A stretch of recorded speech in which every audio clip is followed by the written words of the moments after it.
I welcome the Palestinian ambassador, members of the Palestinian community and long-standing campaigners for justice in Palestine here to the Dáil today for these statements that mark an historic moment for both Ireland and Palestine.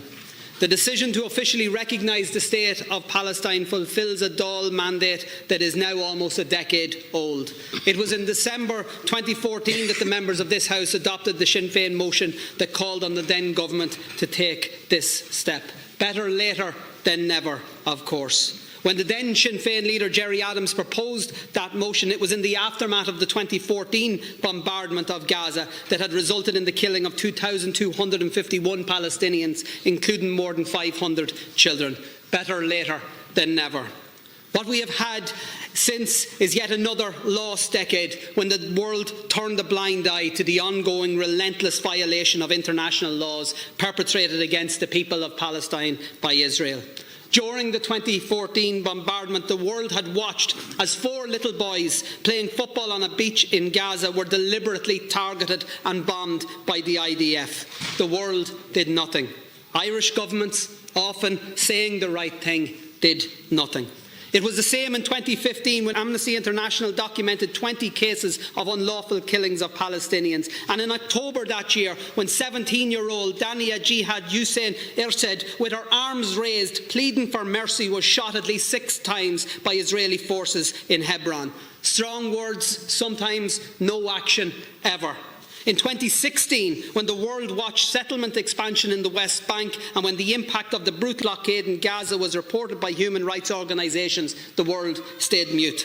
A new Irish government failed to enact the Dáil decision to recognise the State of Palestine. It's not the right time, we were told. Better later than never.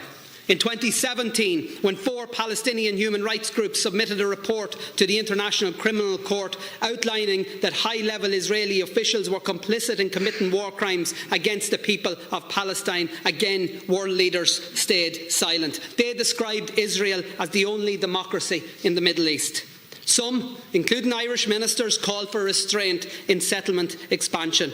But as the occupation continued and the blockade intensified, Israel faced not a single consequence.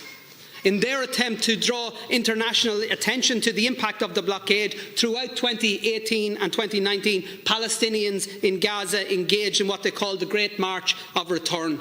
They were doing what we, across the Western world, had told them was the effective way to highlight their cause. They were engaged in peaceful, non-violent protest.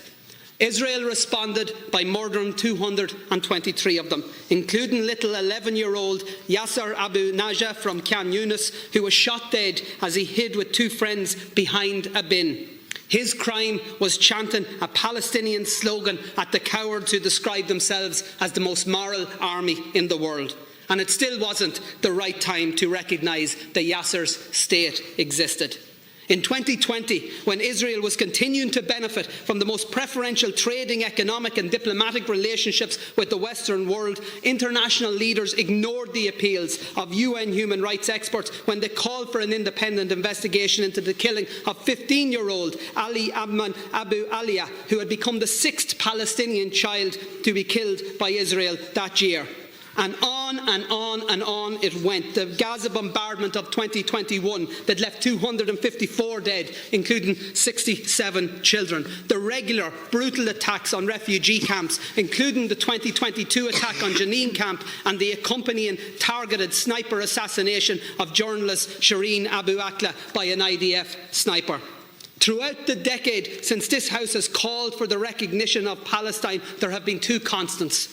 Israel's disregard for international law and the lives of Palestinians, and the refusal of world leaders to hold them accountable for their war crimes.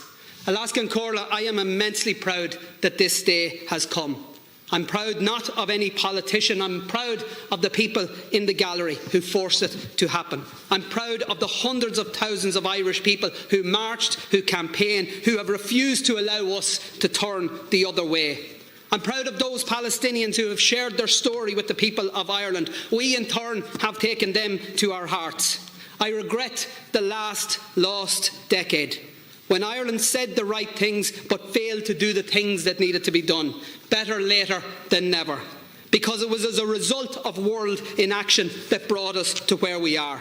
The horrendous attacks of Hamas against innocent Israelis on October the 7th have rightfully been condemned over and over and over again. But history did not start on October the 7th, 2023, and the war crimes of that day provide no justification for the war crimes committed by Israel every day since. As we today declare that Ireland recognises the state of Palestine, we do so against a backdrop of over 36,000 Palestinians having been killed by Israel in Gaza, including more than 15,000 children in just 7 months. So let us declare as well today that there will be no more lost decades, lost years, lost opportunities. Israel has been conducting a genocide because history tells it can do so with impunity. Some states like Ireland saying the right thing but not doing the necessary things. Other powerful states being complicit in every illegal action conducted under the Israeli flag. The prosecutor of the International Criminal Court has now sought arrest warrants for Israeli leaders, including Benjamin Netanyahu. The International Court of Justice now considers a charge of genocide and has ordered Israel to cease the attacks on Rafah. Ireland, Norway and Spain officially recognise the state of Palestine. All better later than never. But today is not an end, it's just a beginning.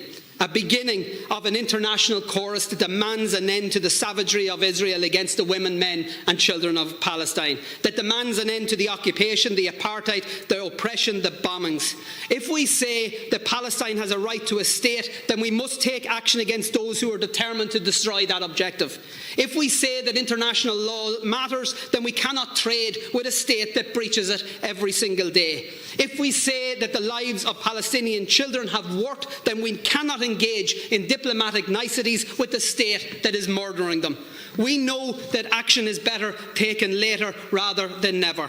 But we also know at some stage there will be no later. This is the last chance. If there is to be a free, sovereign Palestine, then we must act now.